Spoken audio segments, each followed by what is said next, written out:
Goeiemôre vriende hier op hierdie klein Saterdag. Dis vandag inderdaad die 24ste Junie 2026. Mag julle 'n wonderlike dag hê. Kom ons slaak net so vir 'n wyle stil. Baie dankie Vader dat ons hier kan wees saam met U. Baie dankie dat ons nie hoef te twyfel, Here, dat U saam met ons is nie. Here, baie dankie dat ons nie eens verkeerd kan bid nie, want U sê die Gees streef vir ons met onuitspreeklike sigtinge by die Vader in. Dankie daarvoor, Here. Amen. Vriende, mag daar vir julle genade en vrede en oorvloed wees, omdat julle God ken, Jesus ken en die Heilige Gees ken.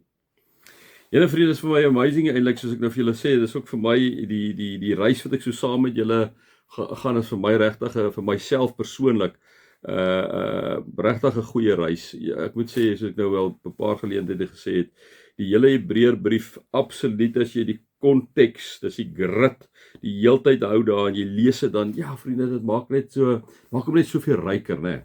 Nou hoor nou wat sê hy, julle ken nou, julle is nou saam met my deur die Hebreërs 11, hierdie mense wat die Hebreërs skrywe vir hierdie mense wat swaar kry, wat moedeloos is, wat vervolg word, wat eerder wil wegstap van die geloof van Jesus Christus af, dan noem hy al die geloofshelde, en hoor nou wat sê hy so, dis hoe ek nou sê, dis vir my so nice as ou die hele tyd die goed so in ag neem. Hy sê, terwyl ons dan so 'n groot skare geloofsgetuies rondom ons het, dit is nou hierdie mense wat ons nou net genoem het, hierso Abraham, Isak, Jakob, Moses, Rahab, en dan Dawid en Samuel, Barak en alle, terwyl ons dan so 'n groot skare geloofsgetuies rondom ons het, laat ons elke las van ons afgooi, ook die sonde wat ons so maklik verstrik, en laat ons die wedloop wat vir ons voorlê met volharding hardloop, die oog gefestig op die begin en die volëinder van die geloof, dis mos nou Jesus, né?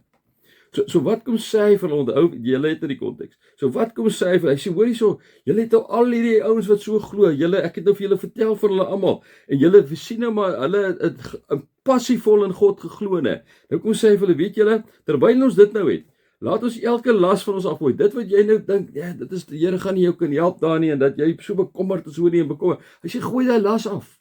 Julle het nou al hierdie geloofsgetuies gesien, ek het vir julle almal vertel, julle weet God is lief vir julle, julle weet die Here is by julle, die hele verhaal van Moses met die Rietsee en alles, en die Israeliete, en gooi die las vir julle af, vertrou die Here nou, hoor ek om vir hulle sê, né?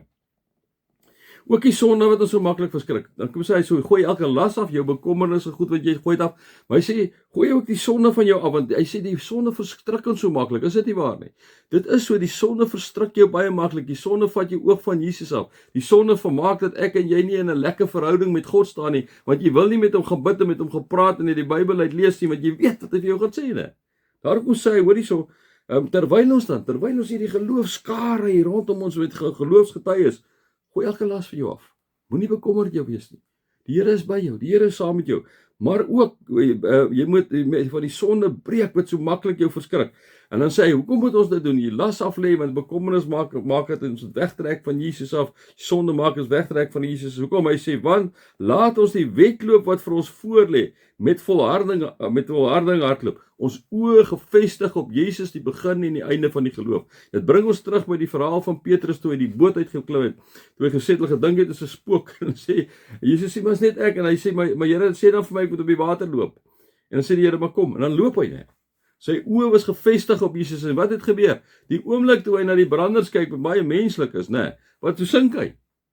En nou kom sê hierdie ou man net van hy sê, hoor jy, hou julle oë gefestig op Jesus, jy oë op Jesus gefestig is, maak nie saak wat se bekommernis, laste daar is nie, jou moedeloosheid, gee dit vir Jesus, die oomblik as jy jou oë op Jesus gefestig hou, sal dit met jou goed gaan, jou oë op Jesus, hardloop met volharding die wedloop, as jy begin en die volëinder van die geloof, ja, mag julle God se liefde ervaar, sy genade ervaar, sy teenwoordigheid ervaar. Amen.